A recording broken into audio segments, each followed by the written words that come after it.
Today we have Ethan Smith, CEO of Graphite, joining us to share how to grow with SEO.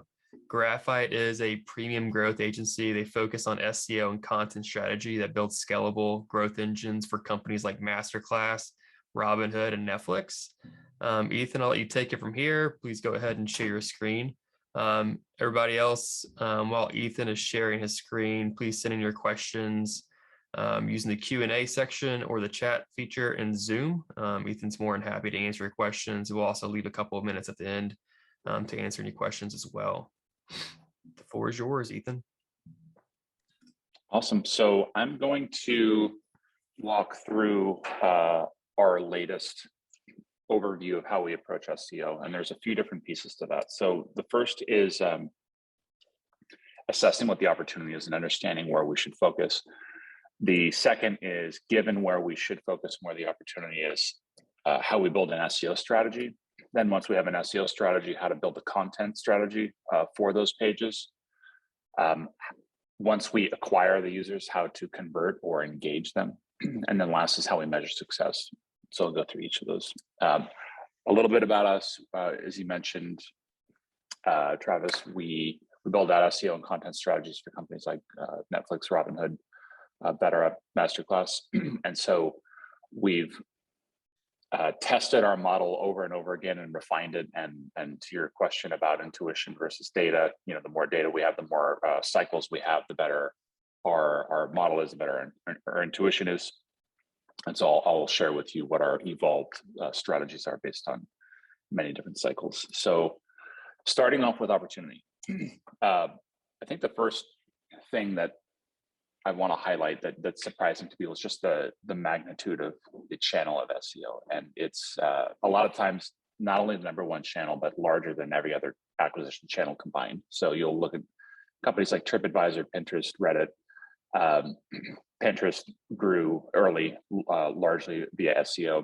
TripAdvisor still 80% SEO. Reddit's over half SEO. Ticketmaster's a huge percentage SEO. So the channel relative to other channels is huge. And I think it's a lot of times under-resourced relative to other channels. And so it's a huge opportunity. Focusing on a few companies that we've worked with, it's over half of the traffic. So BetterUp, for example, 80% of all the traffic is the SEO. Masterclass, it's around 60 to 70%. So it's a huge channel for many of the companies that we've worked with. However, it grows over time. So with paid advertising, which is what people are most familiar with, you get the results immediately. And so you're able to measure the impact very well with ads and precisely, whereas with SEO, it's harder to measure because there's deferred impact. However, there's this fat tail. So an investment that you made today may not get results next week, but it grows over time, and year two and beyond, it recurs, and there's no variable cost for the investment in that page that you made a year ago. So the article on NerdWallet, you don't necessarily need to create a new article years later. That same article can not only derive results 5 years later, but also increase over time. So it's a highly appreciating asset versus paid, where you get all the results in the first few days. And we'll see that with actual examples. So this is an example with Masterclass where the chart looks very similar to the one that I just showed you. So investments made at point G don't necessarily get returns the next month, but they get returns years later. And you have this huge fat tail of results for the investments that you made early on. So I'm going to use Brex as an example, just because we haven't worked with them, and I can speak to them without any confidential information. And I dug around Brex, and they have a large opportunity. So Brex is a small business bank, or a tech bank for those who aren't familiar with them. They have a lot of branded search. Half of their traffic, probably over half of the traffic, is branded search, and there's a lot of upside for them to rank. And so I'll use them as an example. And one of the big things with Brex and companies similar to Brex is that the opportunity is targeting the persona. So there's people who are looking for a small business bank, and then there's anyone who might want to use a small business bank, which is going to be 10x the size of people who know exactly what they want. And so targeting the persona and targeting the director of finance is where the large opportunity to increase the addressable market is for Brex with SEO. And one important thing with SEO is that this is the marketing rule of 7, where it takes 7 interactions before you're ready to convert. And even, I would even say it's more. So for people who've subscribed to Masterclass, they've probably heard of it at least 20 or 30 times before, typically before they're ready to subscribe. So the job of SEO is to increase the number of interactions with the brand so that we qualify and prime them to subscribe later, versus get someone to convert immediately in that session, which is what we would usually measure with paid. So we're building the intent over time with SEO. And persona-based targeting is much, much larger. So again, the director of finance, there's 10x the number of queries of the director of finance as there are that person typing in, I want to switch my banks. And we want to target that persona throughout their journey. So at the end of the journey, people might type in small business bank, but at the beginning of their journey, they're typing in things like corporate rate Texas, or how to set up an options plan. So maybe they're not ready to switch banks yet, but they're exploring how to set up their finance plan. And eventually they'll be ready to switch banks. And so if we can target them throughout that journey, then when they are ready to switch banks, they're going to think of Brex. And ads skew transactional. So Google is more and more taking over the result page with ads and maps and rich modules, and that's especially skews with transactional queries. So for BetterUp, if you type in executive coaching, the entire page are ads. Whereas if you type in career aspirations, there are no ads. And so back to this user journey, at the end of the journey, it's all ads. And the beginning of the journey, it's organic. And so organic and SEO has this huge opportunity to basically target this awareness evaluation piece with no competition. It's kind of like unpurchased ad inventory that's just green field for someone to target. So that's kind of how I think about SEO and where it plays in the user journey. So then we want to figure out what's the opportunity and where are the largest opportunities within that. And there's a couple ways to do forecasting. The traditional way is to gather many different keywords. So gather all the different keywords that somebody might search for a small business bank, and then sum the volume. And the issue with that is that we don't know the position or the click-through rate by position. And so then you have this very wide confidence interval where you're either way too small or way too large with your forecast, and it's completely off, usually. So I tend to not forecast based on at the keyword level from a bottom up perspective, and rather do a top-down forecast. So instead, what we do is we gather many different competitors, and this is using similar web data, which tends to be more accurate. And we will look at organic traffic, and then organic traffic here. And then we will look at brand versus non-brand. So for brand versus non-brand, we'll usually use SEMrush, which is somewhat accurate. And then we'll calculate out what's the total non-brand SEO opportunity. So that's how we came up with that 500K that I mentioned. But this tends to be a lot more accurate because it factors in the position and click-through rate that I mentioned. So a lot of that noise gets handled in this top-down approach. So this is typically I would do forecasting. Awesome. A quick question, Ethan. Yes. How do you think about prioritizing conversion versus evaluation versus awareness when you're first getting started? A lot of people would say conversion is the way to go, but curious to hear your thoughts from Bernard. So that's exactly what we do. We would start with conversion, then we would go up the funnel. And with Brex, and I'll touch on this in a bit, but Brex will have more topical authority for the features that they offer. Just like ClearScope is going to have more topical authority for content analysis versus SEO in general. And so we want to start at the bottom of the funnel and then go up the funnel. And that's partly because the conversion and intent will be higher, and also because we will rank better because we'll have more topical authority. So that's typically how we prioritize. Excellent. So we're forecasting based on competitors, and one important nuance is we'll look at competitors who have similar product offerings, and then we'll look at competitors who are competing for the people and the searches that we want to compete for, or that we want to acquire for, but don't necessarily have the same product.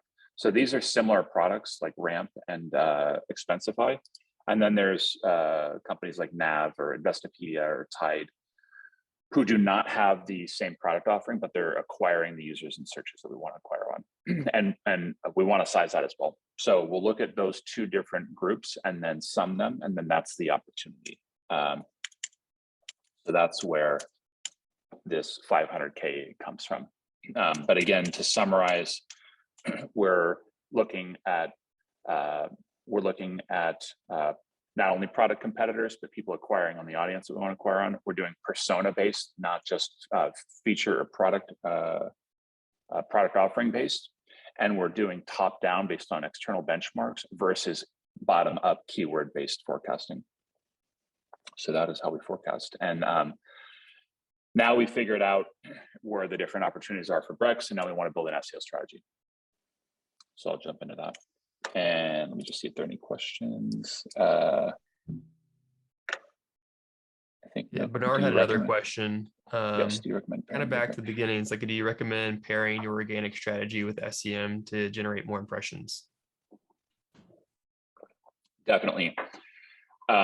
The benefits, number one, is that the same effort to build the page for SEO and SEM, if we target both, that's great. So if we build a page about how to set up an options plan, we can buy ads for that. We can also do organic. So there's efficiencies of cost. The other is that SEM will cause us to rank better in organic. So SEM and non-SEO traffic are authority signals. So if we're buying a bunch of ads around options plan, we're going to have more topical authority around options plan, which means we'll rank organically for that.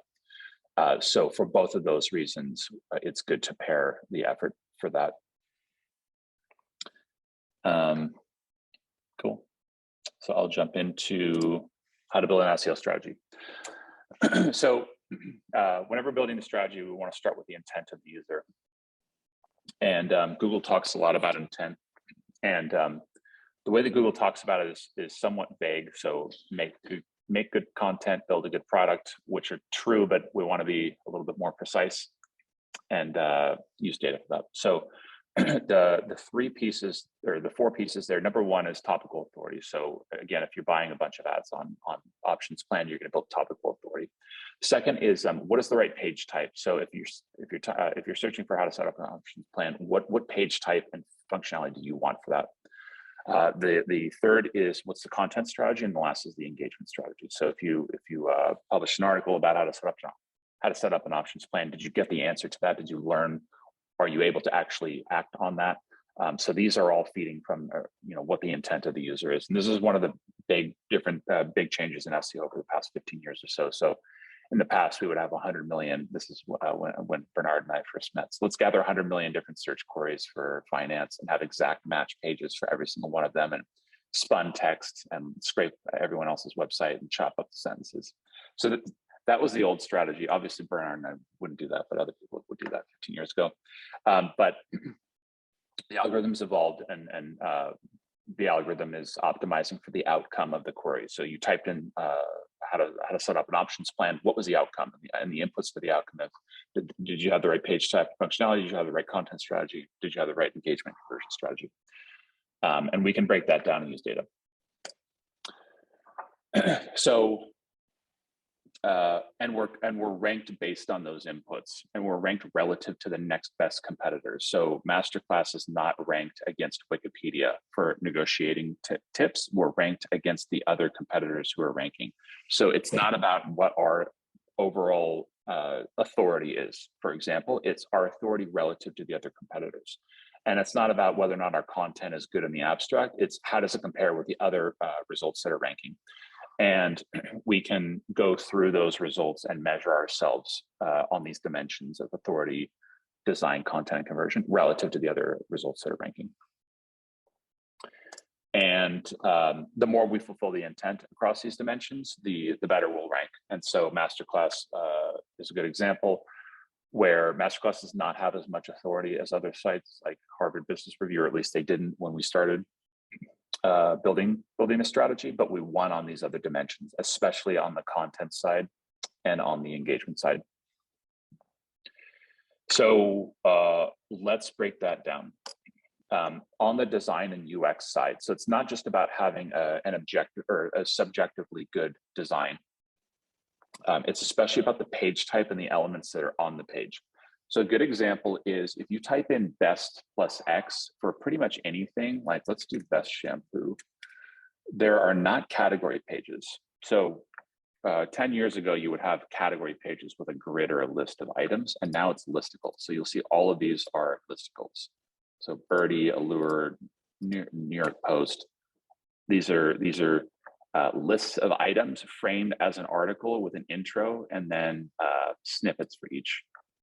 And if we have a category page, we're not going to rank. Even if we're Amazon, we're still not going to rank because the page type is not the right page type to fulfill the intent. The intent is to browse and to learn about shampoo. It's not to buy yet.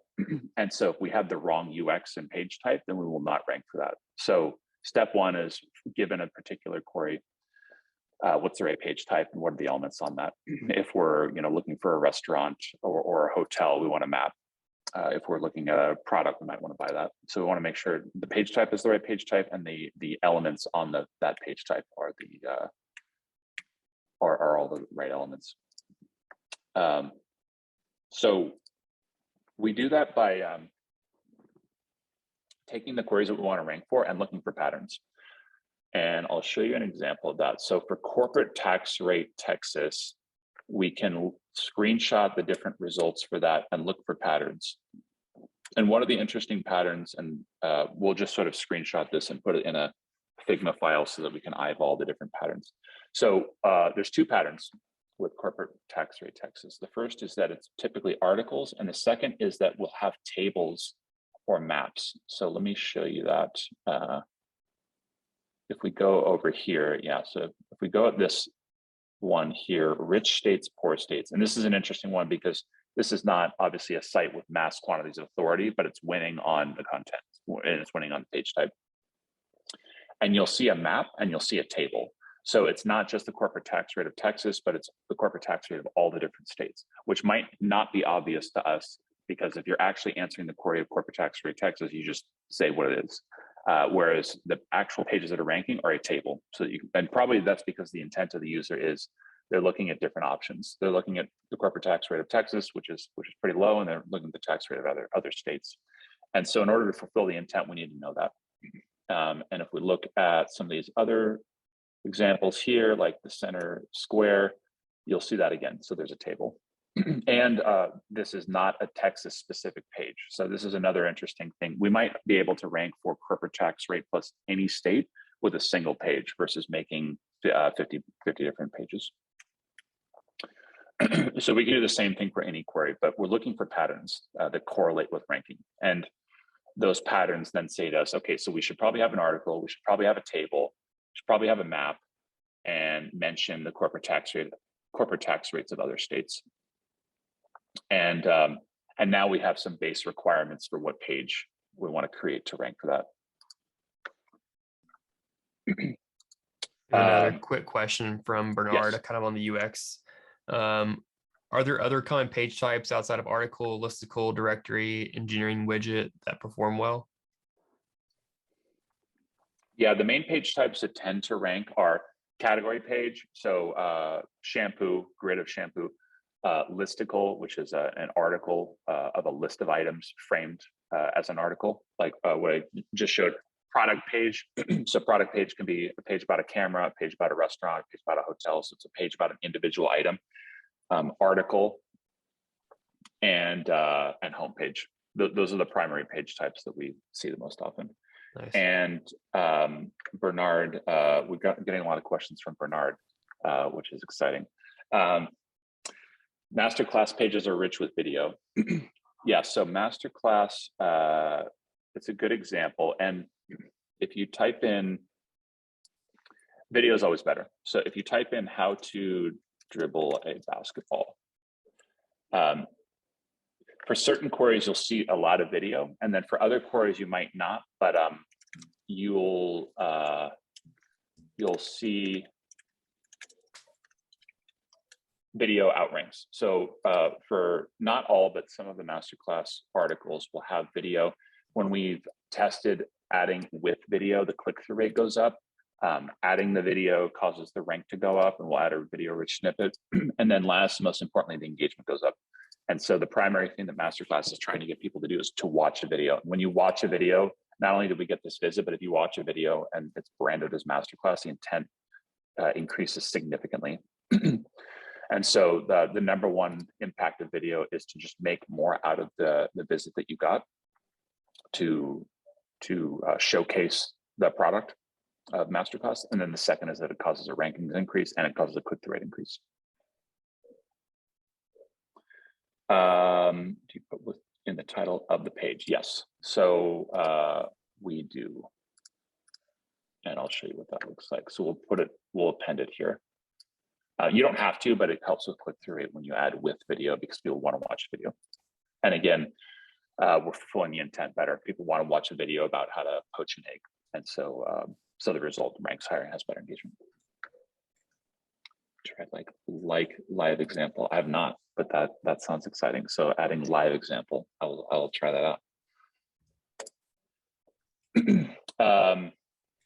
Okay, so we've figured out what the opportunity is. We've identified, or we've prioritized the different opportunities: a category page, product page, listicle, article, homepage, and we've built those.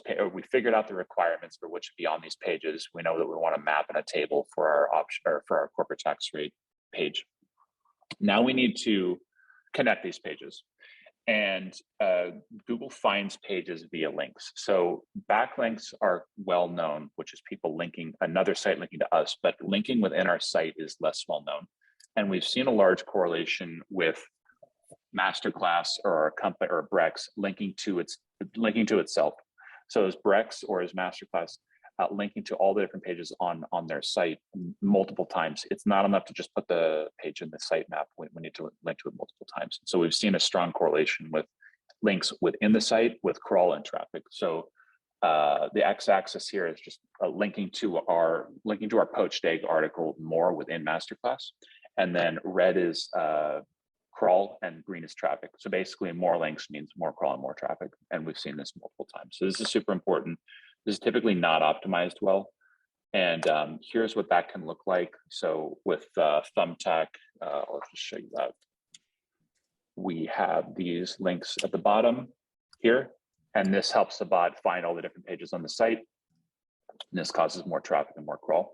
The links can be anywhere on the page, but this is a nice place to put it because you can automate this and scale it. But this is super important. And then with the internal links, how specific are you with the anchor text they're using? We just use the title of the page. We hypothesize that you can cycle. We hypothesize that the anchor text actually passes some sort of topical authority, although they don't have great data on that. So an example of that would be, we add the word best plumbing near me and we rank for the word best more. Mm-hmm. I haven't tested that, so I'm not sure if that's true, but we'll just use text that makes sense, or gotcha. The primary keyword of the page.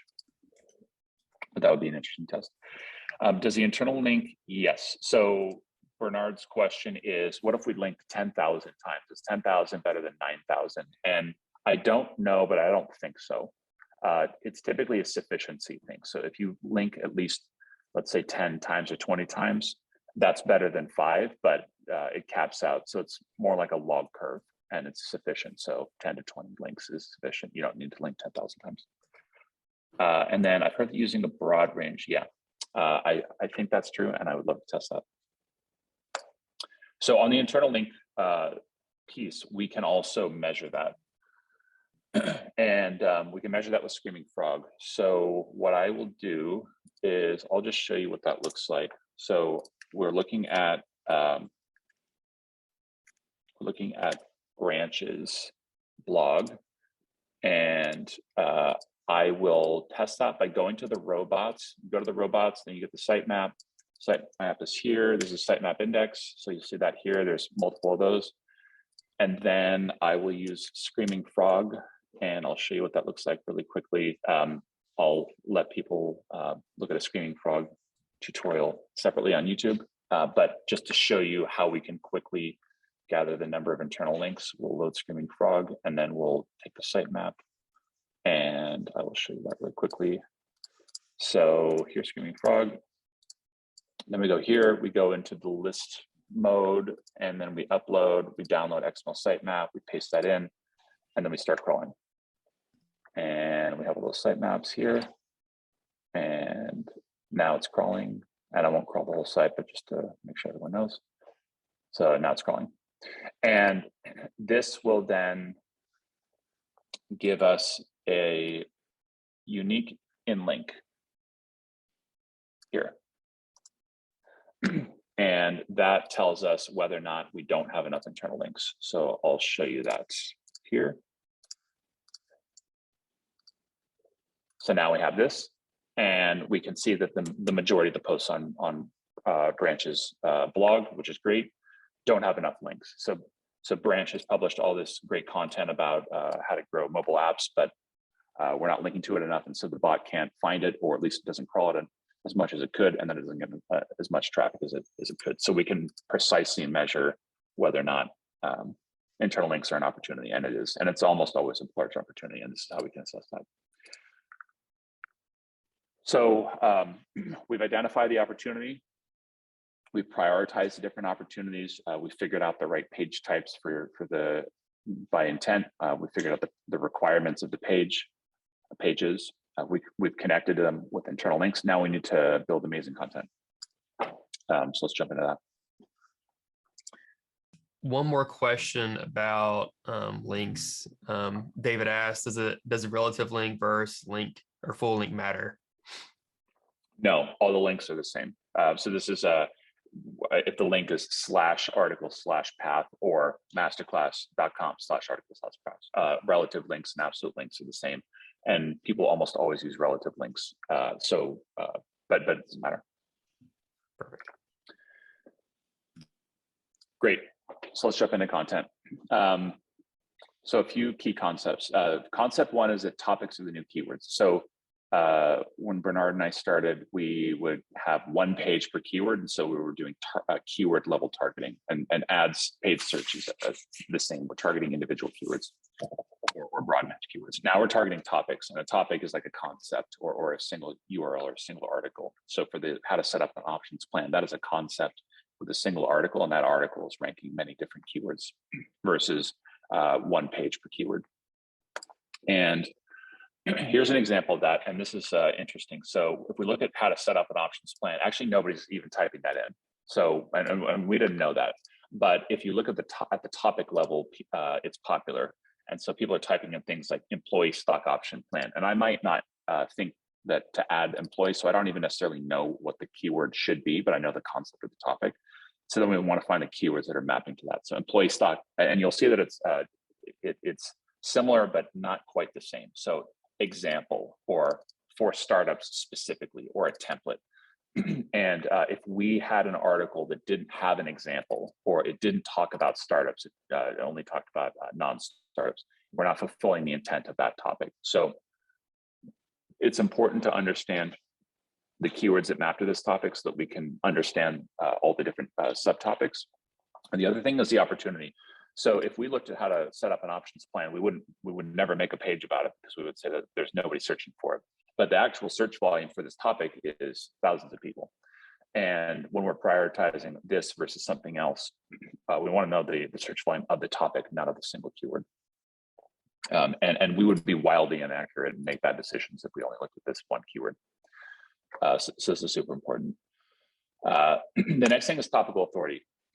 And this ties back to the prioritization of conversion keywords versus awareness keywords. But topical authority is a new PageRank. So PageRank that people know about is based on backlinks, and the more backlinks, the more PageRank. And that's gotten more complex and more robust since then.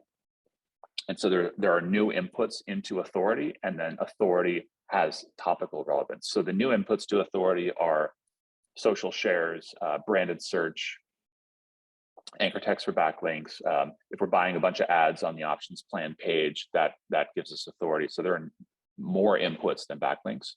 and the inputs are applied to a particular topical area. So if we have a bunch of backlinks in branded search about options plan, but not about credit cards, we're going to rank for options plan. We're not going to rank for credit cards. And so not only are we looking at our authority overall, but we're looking at where it applies.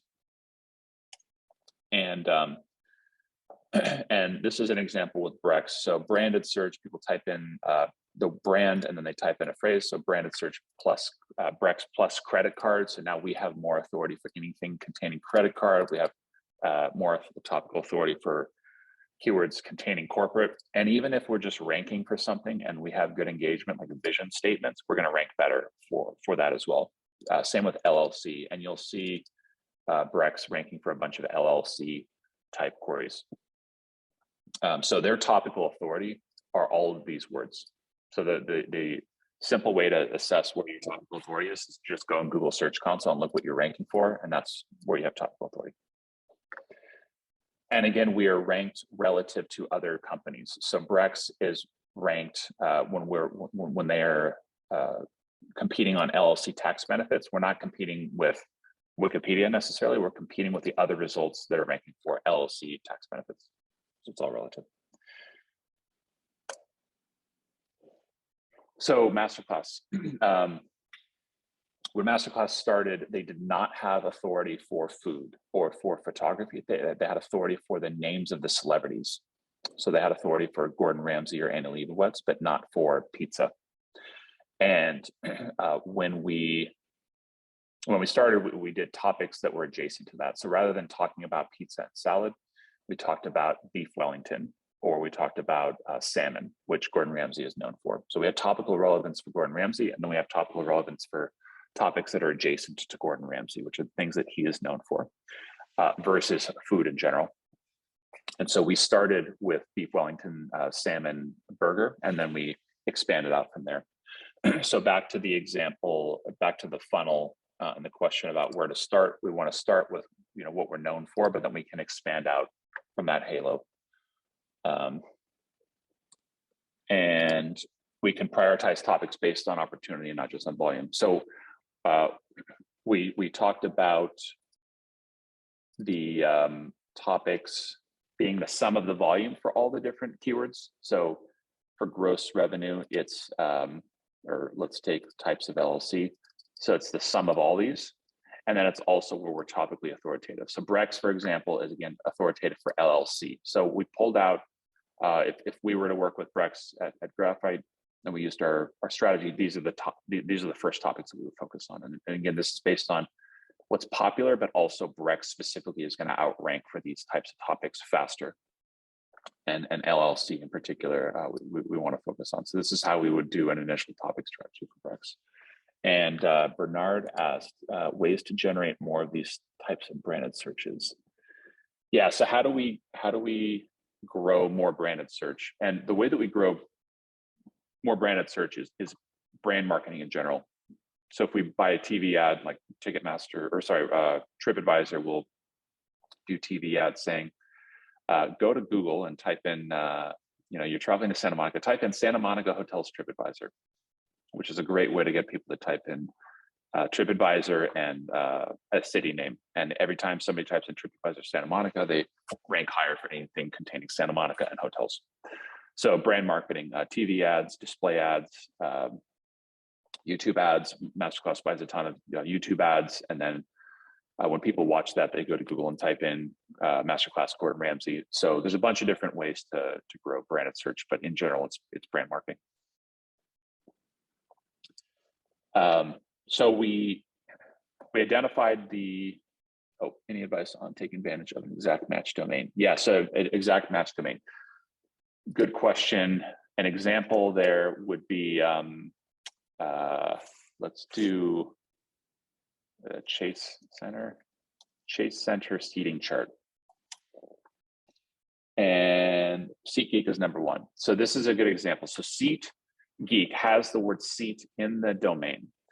And what used to happen is that because SeatGeek has seat in it and the query is seating, we will rank for that because it's in the domain. And that's actually not true anymore. However, we will, because the word seat is in the name, people will type in SeatGeek, or like SeatGeek, promo code. And we are now getting relevance for Seat as a result of this branded search and anchor text and shares. So if you link to SeatGeek, it's like SeatGeek, Chase Center. And so there's not a direct transference of exact match domain for SeatGeek, but there is a secondary or indirect benefit of branded search, shares, anchor text that all contain Seat. And so you'll see SeatGeek ranks really well for seating charts, even though they don't have anything special about seating charts relative to Ticketmaster, and then Ticketmaster outranks for anything containing tickets. So there's a secondary benefit of tokens in your domain. Honey ranks for things containing honey. So Honey, for a period of time, ranked for Honey is a coupon site, and they ranked for honey baked ham, but they didn't have coupons for honey baked ham because honey was in the query. So tokens or words in the domain can impact authority via indirect signals. And how do you calculate topical authority? So the way that you calculate topical authority, the best way to calculate it is to just look at your search console and look at your top queries, and that's where you have topical authority. That's a shorthand for how to measure it.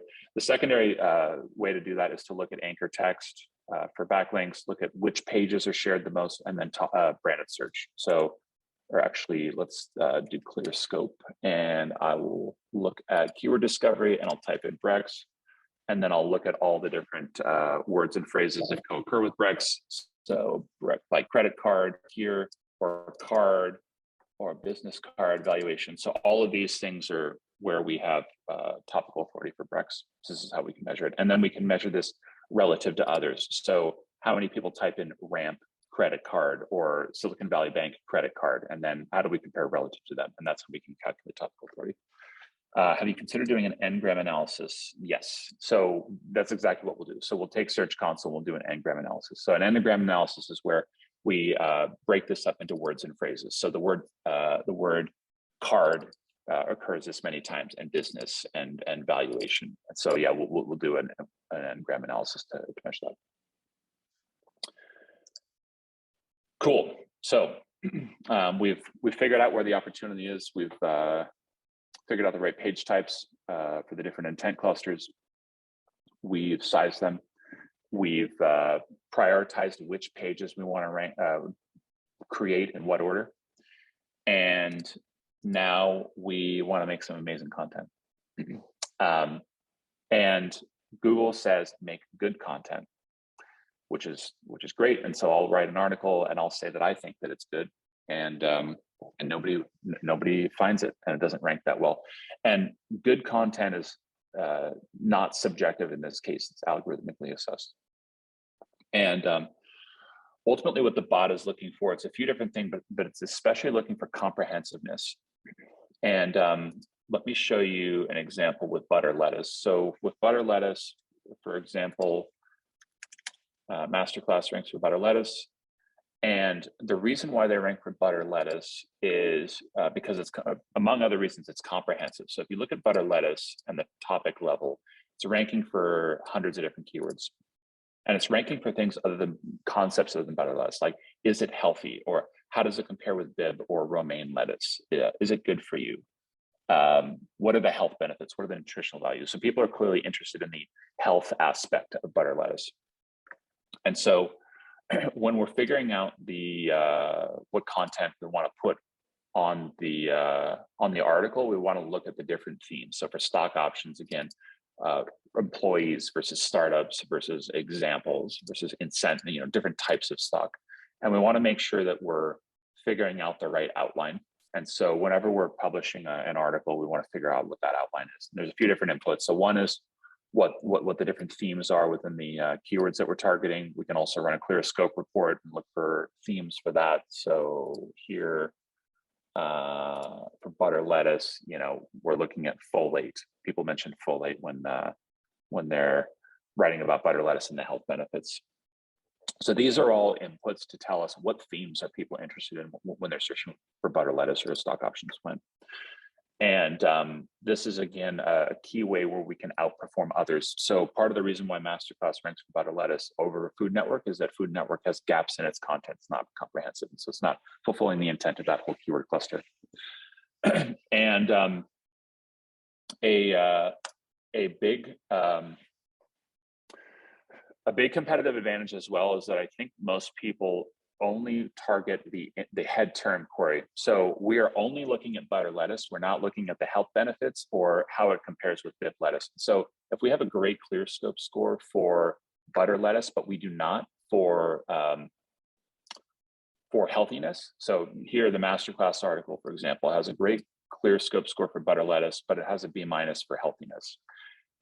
We're not fulfilling the intent of that. We won't rank as well. So we'll try to typically do 2 to 5 different ClearScope reports, and we'll look for themes. So let's get one about healthiness. Let's get one contrasting it with bib or romaine lettuce, and then the head term. If we only look at butter lettuce, then we're missing out on all these other themes. And you'll see again, Masterclass is actually underperforming on the healthiness. So if we added, if we optimize for that health theme, we would rank better for that. And most people don't do that. So I always recommend 2 to 5 roughly ClearScope reports, such that we cover all of the different themes of the keywords in that cluster. What do you think about splitting out a subtopic intent? Yeah, so health benefits for butter lettuce. So should that be a separate article, or should we add that to the article about butter lettuce? And a good way to look at that is to see if the results are the same for 2 queries. So are the results for butter lettuce and is butter lettuce health? Or let's do butter lettuce and health benefits of butter lettuce. Butter lettuce and health benefits. So basically, are these all the same results, or are they different results? And you'll see here, yeah, most of these are not mentioning health benefits. And we see Healthline, Basmati, Everyday Health here, and it looks, actually they are not overlapping. Yeah, so actually in this case is interesting. We might actually want to break this out in a separate article. But if all these results for butter lettuce and health benefits of butter lettuce, if all of these were the same, then that's saying that a single article can fulfill the intent of these 2 different ones. If they're different, that means that Google thinks that we need 2 separate articles. So that's how we think about whether or not we have 2 articles or whether or not we combine it all into a single article. Optimizing a single article. Yes. So question from Olivia is optimizing a single article for multiple keywords. Yes, and many keywords. So this article about butter lettuce, we're targeting 300 different keywords. The options plan, we're targeting hundreds of different keywords. So we're usually targeting at least 100 keywords per topic or per page, not just one. What if there are 2 to 3? Yeah. So if the overlap isn't 10 results overlapping, it's 1 result, or it's 2 to 3 results, how do we think about merging and splitting? And I guess I would say pick a number and then test it and see. So if there's 2 to 3, that's a decent amount of overlap. So let's just write 1 article about butter lettuce and see if it ranks for health benefits. And then if it does, great. And if it doesn't, then maybe we split it. So I think we would use intuition to decide whether it's 10 results or 2 to 3, and then test it. And in the case of Masterclass, we actually are ranking for health benefits. So in this case, maybe we don't need a separate article. And you do ClearScope report for all of those keywords. So should we run 300 different ClearScope reports? That would be great, but we would need Bernard to give I think we would need a discount in order to run 300 reports. So I would run reports for themes. So we don't need to run a report for both is butter lettuce healthy and health benefits of butter lettuce. It's going to be similar. Or like butter lettuce versus great butter lettuce, or what is butter lettuce? It's the same concept. So we don't need to run a ClearScope report for every single keyword. We want to run it for the primary themes of keywords that we want to rank for. Cool. So we looked at the opportunity. We built an amazing SEO strategy, built amazing premium content, and now we want to make the most use out of the visit. We're getting all this traffic, and now we want to have it be valuable. And it's common for someone to type in this and, go here and get the answer and then leave and never remember that they visited the spruce. And so the spruce got that visit, but there was no value to that because the user never really, they didn't convert, they didn't buy anything, and they didn't remember where they read the article. They read it and left. And that's pretty common. So we don't want that to happen. We want the visit to be valuable. And SEO builds intent. So somebody might be able to transact, but they may not be ready to transact. They might be wanting to learn something. And so we want to build the intent of the user. And, again, back to this rule of 7 framework. It takes multiple times for someone to see masterclass or somebody to see better up before they're ready to convert. So the job of SEO is to build that intent over time. And again, back to this, some queries they're ready to convert, some they're not. So corporate rate Texas, they're not ready to switch banks yet, and that's okay. So if I don't sign up for Brex on this page, that's actually fine, as long as I built the intent of the user. So I have different goals depending on where you are in the journey. If you're at the end of the journey, I want you to subscribe or buy something. If you're at the beginning of the journey, I want you to see our brand and remember it and associate it with that keyword that we acquired on. And we build that over time. And there's different ways to do that. So the typical way to do that on an article is to have a big pop-up and say, subscribe to my newsletter. And that doesn't convert well. And it's not what the user doesn't want. A newsletter. They wanted to figure out what the corporate tax rate is for Texas, if they wanted to set up an options plan.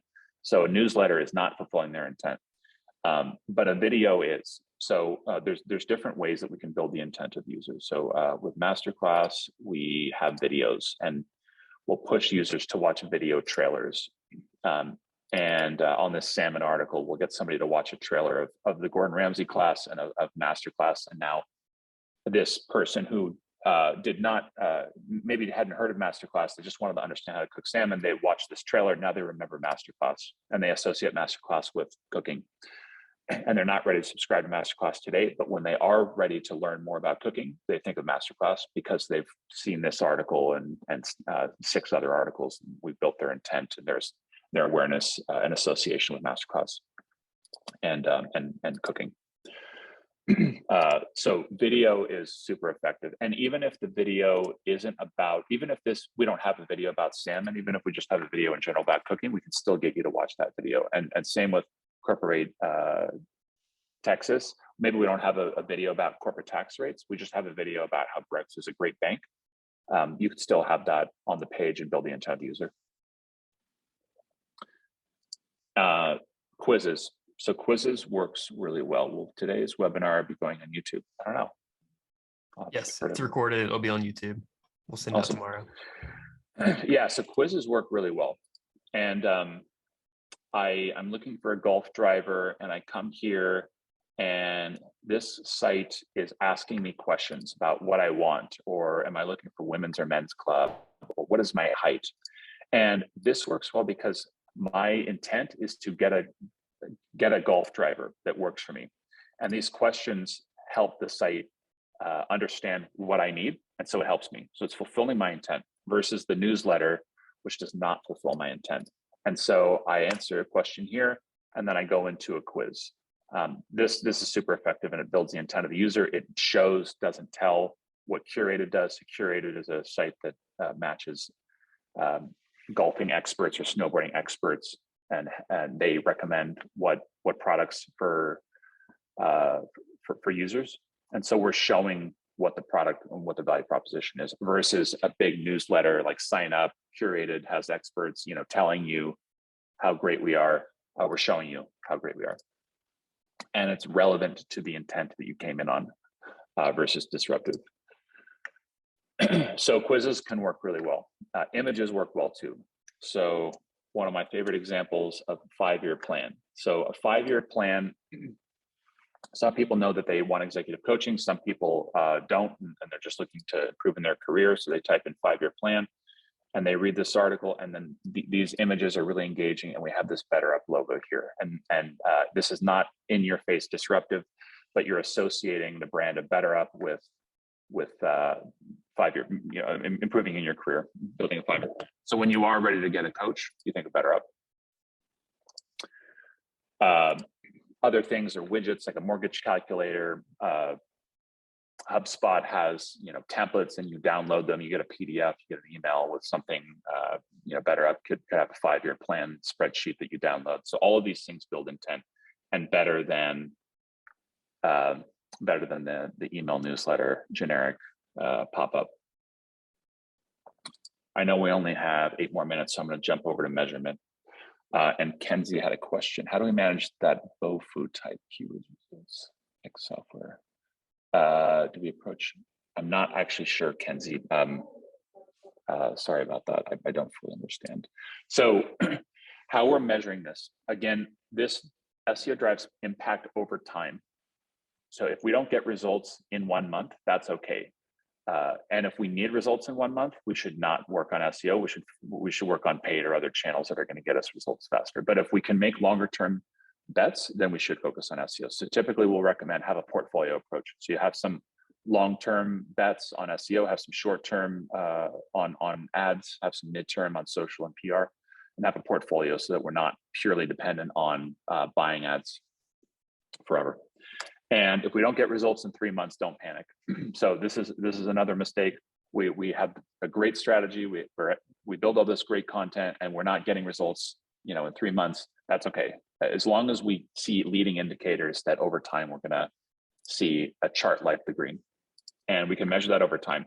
And we can measure ads, SEO like ads based on ROI, and we can build an ROI model like this one. So we made an investment, and it didn't pay back in month 1, but it gets payback over time.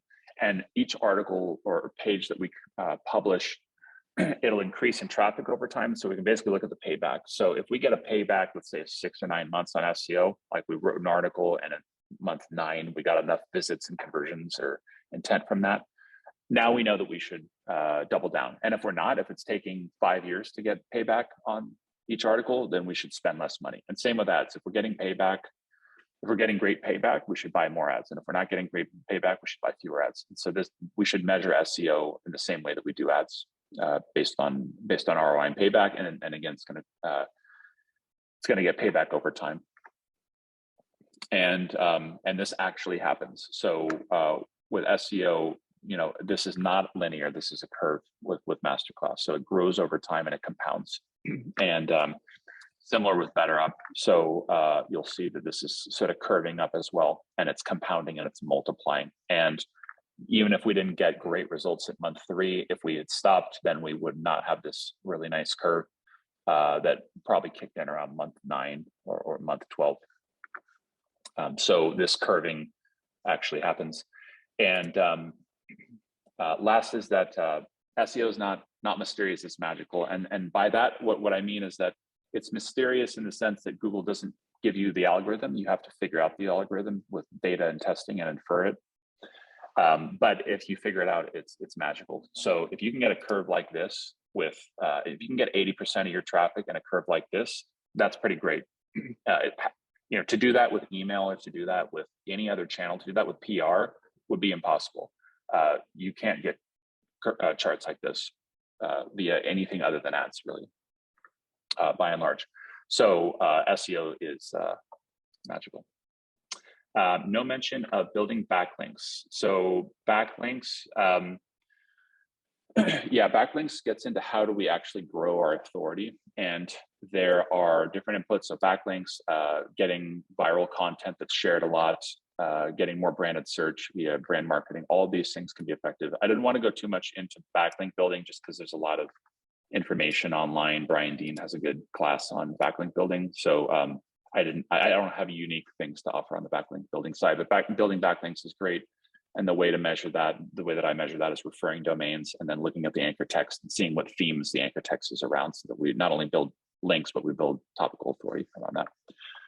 And how do you determine which topics work for each stage of the funnel? So how do we know whether or not a topic like corporate rate tax, how do I actually know that that's the awareness stage versus the conversion stage? And I would say that it's intuition based. You can also just look at the conversion rate, but it's intuition based about where, corporate tax rate Texas, where in the journey that is. We use intuition for that. Is Amazon eating into SEO for e-commerce? I mean, any site that ranks really well is eating into the market share of other sites, and Amazon ranks really well. So the answer to your question is yes, but Amazon, Google's not going to rank Amazon 10 times for every single query. So it's not, their market share will be capped because they're a single company. But the more any company ranks, the more they're eating into the market share. Bernard asked, what services do we offer? So we can build all this for companies that want our help. So our company, what I'm describing to you is what we do. So we build out strategies to build all this and to produce content to get charts like that better up chart. Cool. Any other questions? Any tips on separating reporting impact of link building authority? Yeah. So Sam, you asked about how do we actually measure the impact of link building, and it's really hard. There's a lot of noise. So we got a link from the New York Times. What's the impact of that? It's really hard to measure that. But the way that you would measure that would be that you silo link building. Like, we're just going to do corporate tax rate Texas link building. We're going to get 5 links about corporate tax rate in Texas, and we'll see the impact. That's the only real way that you can do that. But in reality, people could be linking to all kinds of different things. It's hard to do controlled experiments for link building. It's easier on the branded search side. So you can precisely see on a per day basis your branded search. You can do that in Search Console, and then you can you'll see the impact within a day or within 1 to 2 weeks of branded search. So branded search is a lot easier to measure and attribute than link building. So link building, you kind of have a faith-based approach to some degree, or you do a purely controlled study like what I described. Thank you, Jeff. Do you actually need backlinks to rank for a keyword? So no, you do not need backlinks. Inputs to authority are backlinks, branded search, shares, non-SEO traffic. These are all beneficial. If you had no links, but you had the other stuff, you could rank. So you don't have to have backlinks. And Bernard asked, do you subscribe to the idea that links bolster specific page types? Yeah, so we got a bunch of links to our listicle page, but not to our category page. So will our listicle page rank really well, and our category page will not rank well.